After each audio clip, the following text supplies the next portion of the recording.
Hello my loving students, welcome to my channel help study. চলো test পেপারের suggestion solve করি। তোমাদের জন্য খুবই ইম্পর্টেন্ট, তাই ভিডিওটা স্কিপ করো না। আর এটা হচ্ছে সেকেন্ড পার্ট, ফার্স্ট পার্ট এর আগের দিনে ভিডিওটা ছিল। সবার শেষে তোমাদের জন্য একটা টিপস আছে।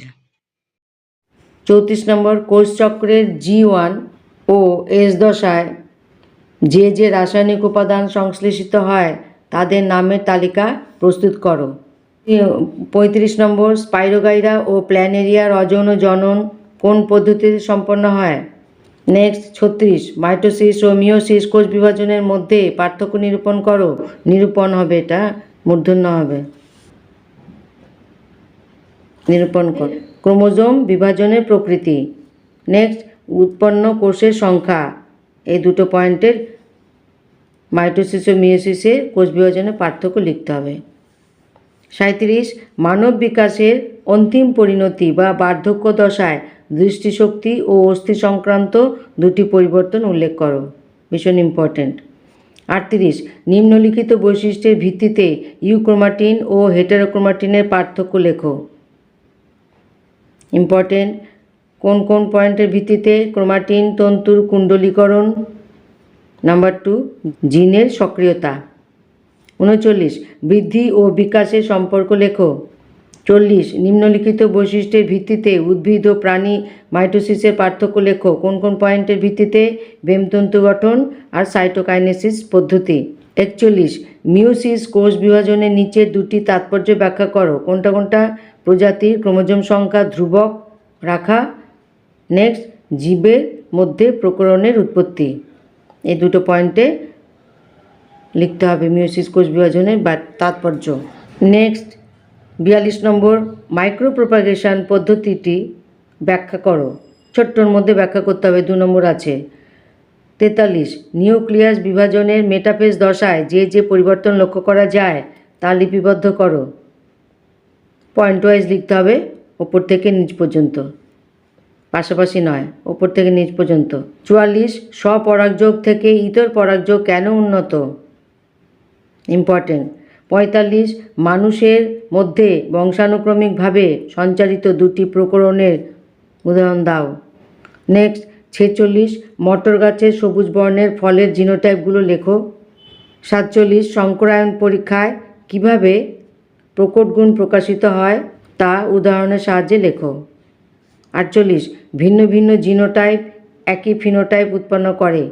মটর গাছের দ্বিসংকর জননের পরীক্ষার ফলাফলের একটি উদাহরণ দিয়ে বক্তব্যটি যথার্থতা প্রমাণ করো। ভীষণ ইম্পর্টেন্ট কিন্তু এগুলো। বংশগতির কিচ্ছু বাদ দেওয়া যাবে না। বইয়ের কোনা কোনা থেকে কোয়েশ্চেন আসবে। তোমরা না চ্যাপ্টারগুলো একটু ভালো করে পড়ে নাও, আবার প্রত্যেকটা চ্যাপ্টার খুব ভালো করে পড়ে নাও। আর সবার আগে পড়বে হচ্ছে পরিবেশের চ্যাপ্টারটা, তারপর পড়বে অভিব্যক্তি বিবর্তন। এইভাবে পড়তে পড়তে যাবে।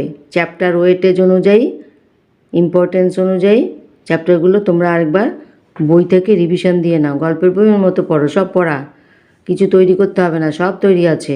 গল্পের বই যেরকম পড়ে মানুষে, সেরকম করে চ্যাপ্টারগুলো পড়ে নাও, দেখবে আবার নতুন করে মনে পড়বে সব।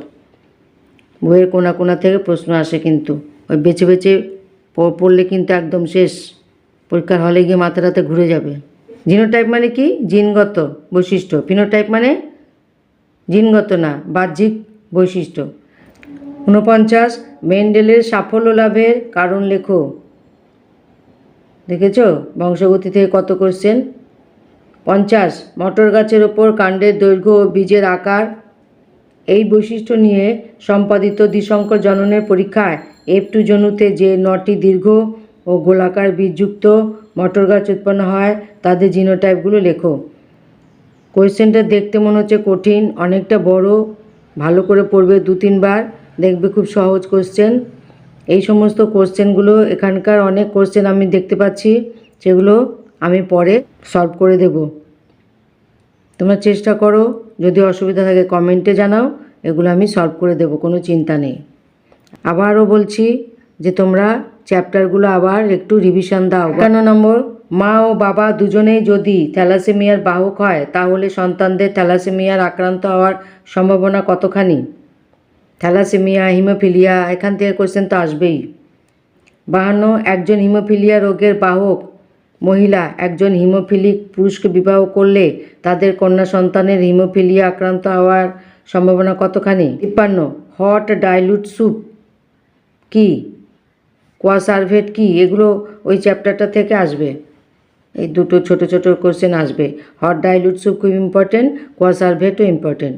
55, ঘোড়ার বিবর্তনের ইতিহাসে 4টি প্রধান জীবাশ্মের নাম পর্যায়ক্রমে সাজিয়ে লেখো, সিরিয়ালি লিখতে হবে। 56, মানুষের মেরুদণ্ড ও খাদ্যনালীতে অবস্থিত একটি নিষ্ক্রিয় অঙ্গের নাম লেখো।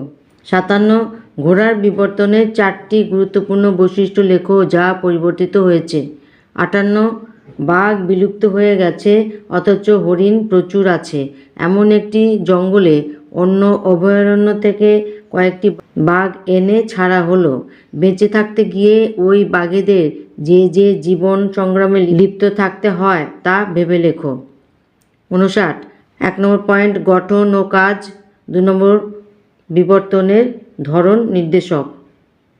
উপরিউক্ত দুটি বৈশিষ্ট্যের ভিত্তিতে সমবৃত্তীয় অঙ্গের ধারণাটি উপযুক্ত উদাহরণসহ প্রতিষ্ঠা করো।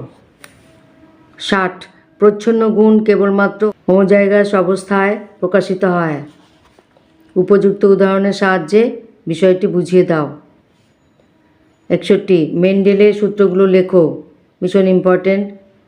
62, capital B, small B, capital R, small R genotype থেকে উৎপন্ন সম্ভাব্য গ্যামেটগুলি কী কী হতে পারে, ইম্পর্টেন্ট আছে। 63, লবণ সহনের জন্য সুন্দরী গাছের যে কোনো দুটি অভিযোজনগত বৈশিষ্ট্য লেখো। দুটো অভিযোজনগত বৈশিষ্ট্য চেয়েছে, তাহলে দুটো অভিযোজনগত বৈশিষ্ট্যের নাম লিখতে হবে, তার পাশে একটা কি দুটো করে সেন্টেন্স লিখতে হবে। শুধু দুটো নাম লিখে ছেড়ে দিলে হবে না, কারণ এটা 1 নম্বরের কোশ্চেন নয়, এটা 2 নম্বরের কোশ্চেন। 64, নিম্নলিখিত অঙ্গগুলি কিভাবে উটকে মরু অভিযোজনে সাহায্য করে? কি কি? উটের কুঁজ, উটের আরবিসি, এই দুটো অঙ্গ ওদেরকে মরু অভিযোজনে কিভাবে সাহায্য করে সেটা লিখতে হবে। এখানেও সেই ওইভাবেই এই পয়েন্ট উল্লেখ করতে হবে, দুটো করে সেন্টেন্স লিখতে হবে। 65, জীবের আকার, শারীরবৃত্তীয় ক্রিয়াকলাপ ও আচরণের পরিবর্তন হলো অভিযোজন, উদাহরণের সাহায্যে বক্তব্যটি যথার্থতা প্রমাণ করো। দেখো এখানে এইটুকু যে লিখতে হবে, এটা কিন্তু বড় প্রশ্নও হয়, 3 নম্বরেরও হয়, 2 নম্বরের হয়, কিন্তু এখানে 2 নম্বরের মধ্যে দিয়েছে, তাই আমাকে 2 নম্বরের মতো সাইজ করে লিখতে হবে। এটা জীবের আকার, শারীরবৃত্তীয় ক্রিয়াকলাপ ও আচরণের পরিবর্তন, এগুলো কিন্তু 5 নম্বরের কোশ্চেনও হয়, কিন্তু এখানে নাম্বার কতটা আছে কোশ্চেনে সেই অনুযায়ী আমাকে লিখতে হবে। উদাহরণের সাহায্যে বক্তব্যটি যথার্থতা প্রমাণ করো। 66, জল সংরক্ষণের জন্য ক্যাকটাসের অভিযোজনগত বৈশিষ্ট্য লেখো। 67, কর্মী মৌমাছিরা খাদ্যের উৎসের সন্ধান পেলে কিভাবে অন্যান্য মৌমাছিদের সেই বার্তা প্রদান করে, ইম্পর্টেন্ট আছে, এটাও ইম্পর্টেন্ট ছিল। 68, খাদ্য সংগ্রহ রোগ প্রতিরোধে শিম্পাঞ্জিরা কিভাবে বুদ্ধিমত্তার সঙ্গে সমস্যার সমাধান করে লেখো। 70, অ্যাসিড বৃষ্টির ক্ষতিকারক প্রভাব লেখো, ভীষণ ইম্পর্টেন্ট, অম্লবৃষ্টি, অ্যাসিড বৃষ্টি। 70, ইউট্রোফিকেশন কাকে বলে, এটা তো ভীষণ ইম্পর্টেন্ট। জৈব বিবর্তন কাকে বলে, এটাও important. 72, BOD important, BOD, COD এগুলো সব ইম্পর্টেন্ট ফুল ফর্ম। 73, কোনো অঞ্চলকে হটস্পট হিসাবে নির্ধারণ করতে গেলে অঞ্চলটির কী কী বৈশিষ্ট্য থাকতে হবে। 74, বিশ্ব উষ্ণায়নের ফলে জৈব বৈচিত্র্যের যে ক্ষতি হচ্ছে তার 4টি উদাহরণ দাও, ইম্পর্টেন্ট। 75, নিম্নলিখিত দূষক পদার্থগুলির ক্ষতিকারক প্রভাব তালিকাভুক্ত করো।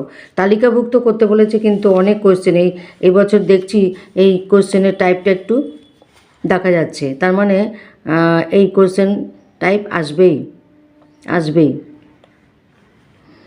সেইভাবে তোমরা এগুলোকে তৈরি করবে। নিম্নলিখিত দূষক পদার্থগুলোর ক্ষতিকারক প্রভাব তালিকাভুক্ত করো। গ্রিন হাউস গ্যাস, এসপিএম, কৃষিক্ষেত্রে ব্যবহৃত রাসায়নিক সার, অভঙ্গুর কীটনাশক, এটা ছিল একটা কোয়েশ্চেন আছে 5 নম্বরে, দেখবে তালিকা করা, ওটা এখানে 2 নম্বরের জন্য চেয়েছে, সেইভাবে ছোট করে লিখবে। 76, ক্যান্সারের প্রাকৃতিক ও মনুষ্য সৃষ্টির কারণ লেখো, ইম্পর্টেন্ট। 77 ক্রমাগত জলাভূমি ধ্বংস ও কৃষিজমির পরিমাণ হ্রাস ঘটায় পরিবেশগত কী ক্ষতি হতে পারে? 78 শব্দদূষণ মানব শরীরে কান ও হৃৎপিণ্ডের উপর কী ক্ষতিকর প্রভাব সৃষ্টি করতে পারে? 79 মানব সভ্যতার বিকাশে নিম্নলিখিত দুটি ক্ষেত্রে জৈব বৈচিত্র্যের ভূমিকা উল্লেখ করো। তো দুটো তো দেয়নি, এটা 79, এটা 80। ঠিক আছে, এই কোশ্চেনটা আমি পরে তোমাদের ক্লিয়ার করব। 80 ক্রমবর্ধমান জনসংখ্যার একটি সমস্যা হলো জলাভূমি ধ্বংস। এর ফলে যে ঘটনা ঘটতে পারে তার দুটি উল্লেখ করো। ইম্পর্টেন্ট, এখানে সবই ইম্পর্টেন্ট, ওই জন্য তো সাজেশন হিসেবে দিয়েছে যে এইগুলো করে গেলে আর কোনো চিন্তা নেই। ওই জন্য আমি পেজ না ধরে আগে আমি সাজেশনটা ধরলাম, এটা আমি সবসময় করি। 81 বহিরাগত প্রজাতির অনুপ্রবেশ ও চোরা শিকারের ফলে জীববৈচিত্র্য হ্রাস ঘটে। ইম্পর্টেন্ট, এই বক্তব্যের যথার্থতা দুটি উদাহরণের সাহায্যে আলোচনা করো। দুটি বলেছে, 2 নম্বর আছে তাই। 82 বন্যপ্রাণী আইন অনুসারে অভয়ারণ্যে যে কাজ নিষিদ্ধ তার 4টি তালিকাভুক্ত করে। এই তালিকাভুক্ত ব্যাপারটা কিন্তু এবার খুব দেখা যাচ্ছে, তার মানে তোমাদের এই ধরনের কোশ্চেন আসছে, তাই যত রকমের তালিকা আছে সেগুলো ঠিক রেডি করবে। 83 গির অরণ্যে সিংহের সংখ্যা বাড়ানোর জন্য 2টি সংরক্ষণ সংক্রান্ত পদক্ষেপ প্রস্তাব করো। 84 বিলাসবহুল ও আরামদায়ক জীবনযাত্রা বায়ু দূষণের অন্যতম কারণ। উত্তরের সপক্ষে যুক্তি দাও। 85 ব্যাঘ্র সংরক্ষণের জন্য যে ইনসিটু ব্যবস্থা গ্রহণ করা হয়েছে তা উল্লেখ করো। 86 ভারতে একশৃঙ্গ গণ্ডার সংরক্ষণের জন্য 2টি সংরক্ষণ সংক্রান্ত পদক্ষেপ প্রস্তাব করো। এই এখানে 86টা কোশ্চেন আছে 2 নম্বরের, আর তোমাদের কতটা করতে হবে? 12টা। অনেকগুলো এক্সট্রা দিয়েছে, কেন দিয়েছে? এগুলো পড়ে গেলে তোমাদের আর কোনো রকমই চিন্তা নেই। তোমাদের এই সাজেশানটা যে আমি দিলাম, সাজেশান মানে কি বলো তো? আমরা যেমন সাজেশান দিচ্ছি মানে কি ভীষণ ইম্পর্টেন্ট। তাহলে এই ক্ষেত্রে যে এতগুলো সাজেশান দেওয়া হয়েছে 2 নম্বরের কোশ্চেন, তার মানে হচ্ছে যতগুলোই সেট হোক না কেন এই 86টা কোশ্চেন থেকেই তোমাদের 2 নম্বরের কোশ্চেন আসছে। সুতরাং কোনো চিন্তা নেই, ওই জন্যই আমি আগে সাজেশান ধরি, পেজ আমি পরে ধরি। আগে সাজেশান কমপ্লিট করে নিয়ে তারপর আমি পেজে যাই, তখন পেজে গিয়ে দেখবো সব কমন, সব করেছি, সাজেশানে সব পেয়েছি। এই পেজগুলোকে একসাথে নিয়েই তো সাজেশান করে, তাই না? পেজগুলোকে একসাথে নিয়েই সাজেশান করে, তাহলে আগে আমি সাজেশানটা দেখি, তারপর আমি পেজে যাব। আচ্ছা, তাহলে 86টা আমরা 2 নম্বরের কোশ্চেন দেখলাম। আমি আনসার বলিনি, এই কারণে বিরাট বড় ভিডিও হয়ে যাবে। 1 নম্বর। 2 নম্বর হচ্ছে তোমাদের সবই তৈরি, তোমাদের কাজ হচ্ছে এই কোশ্চেন অনুযায়ী বইতে আনসারগুলো সব দাগ দিয়ে নেওয়া। চটপট দাগ দিয়ে নেওয়ার পর কী হবে, বুঝতে পারলে লাল কালিতে দাগ দিয়ে নেবে, বুঝতে পারলে যে এগুলো মোস্ট ইম্পর্টেন্ট, ব্যাস হয়ে গেল। এবার সেখান থেকে আবার ভালো করে রিভিশন দিয়ে নেবে। এরপর যে কোশ্চেনগুলো ওই বইতে নেই অথচ তোমাদের সিলেবাসের মধ্যেই, তখন কি করবে সেগুলো কমেন্টের মাধ্যমে আমাকে জানাবে, আমি সলভ করে দেবো। আমি আনসার লিখে তোমাদেরকে ভিডিওর মাধ্যমে পড়ে শোনাবো। ওকে, আশা করি তোমাদের এই ভিডিওটা উপকারে লাগবে, ভালোও লেগেছে, উপকারেও লাগবে। যারা এখনও আমার চ্যানেলটাকে সাবস্ক্রাইব করোনি, চ্যানেলটাকে সাবস্ক্রাইব করে দিও, হেল্প স্টাডি অল বাটনটা ক্লিক করে দিও, সব নোটিফিকেশান তোমাদের কাছে যাবে। এগুলো আর তোমাদের নতুন করে বলার আমার কিছু নেই। যারা অলরেডি সাবস্ক্রাইব করে দিয়েছো, thank you so much. Like, comment and share করো। তোমরা যেমন উপকৃত হবে, তোমাদের বন্ধু সবাইকেই উপকার করো। ওকে, প্লেলিস্ট দেখো, প্লেলিস্ট থেকে তোমাদের সমস্ত ভিডিওগুলো পেয়ে যাবে। কমিউনিটি পোস্ট দেখো, সব জায়গাতেই তোমাদের ইম্পর্টেন্ট কোশ্চেনগুলো দেওয়া হচ্ছে, তোমরা ওদিকে চোখ রাখো। মেন্টালি স্ট্রং থাকো, কোনো টেনশান করো না। লাইফ সায়েন্স খুব সোজা সাবজেক্ট, একটু মন দিয়ে পড়তে হবে। পড়া যাতে মনে থাকে তারও ভিডিও আমি দিয়ে দিয়েছি, কতগুলো টিপস দিয়ে। সাফল্য লাভের টিপস সেটাও আমি দিয়ে দিয়েছি। পড়ায় মন বসছে না, এই টিপসগুলো দেখো শর্ট ভিডিওতে। পড়ায় মন বসছে না একটা টিপস, সাফল্য লাভের টিপস, এটা লং ভিডিও আছে। আর একটা শর্ট ভিডিও দিয়েছি তোমার পড়া মনে থাকছে না, তাহলে এই টিপসগুলো ফলো করো। ভীষণই ফ্রুটফুল, ভীষণই ফলদায়ক এই টিপসগুলো। ভিডিও শুরুতে তোমাদের বলেছিলাম যে তোমাদের জন্য আজকে একটা স্পেশাল টিপস আছে, সেটা হলো এই যে কঠিন পড়া কিছুতেই মুখস্থ হচ্ছে না, সেটা কি করে মুখস্থ করবে, তার কি কৌশল জেনে নাও। শান্ত নিরিবিলি জায়গায় যদি তুমি কঠিন পড়াগুলো নিয়ে বসো না, খুব তাড়াতাড়ি মুখস্থ হয়ে যাবে, পড়ায় মন বসবে, কারণ চারদিকে সাউন্ড পলিউশন নেই, নয়েজ নেই, তাহলে তোমাদের অ্যাটেনশনটা ওই বইয়ের মধ্যেই থাকবে। এরকম অনেকগুলো আমি টিপস দিয়েছি, খাতা কী করে সাজাতে হয় সমস্ত, টপ সিক্রেটের part 1 part 2 part 3, most top secret, তারপরে লাইভ, তারপরে এই ছোটো ছোটো শর্ট ভিডিও যে দিচ্ছি, এগুলো তোমাদের পরীক্ষার জন্য খুব দরকার, খুব খুব খুব প্রয়োজন। সুতরাং এগুলো কিন্তু মিস করো না, এগুলো মিস করো না। লাইফ সায়েন্স খুব সোজা, যেমন সোজা তেমন হাতের মুঠোয় 90/90 পাওয়াটাও কিন্তু খুব একটা সোজা নয়, তার জন্য অনেক কৌশল অবলম্বন করতে হয়, সেগুলো কিন্তু খেয়াল রাখবে। Okay, thank you, love you all, best of luck. বাকিটা নেক্সট পার্টে আসছে, সঙ্গে থেকো তোমরা।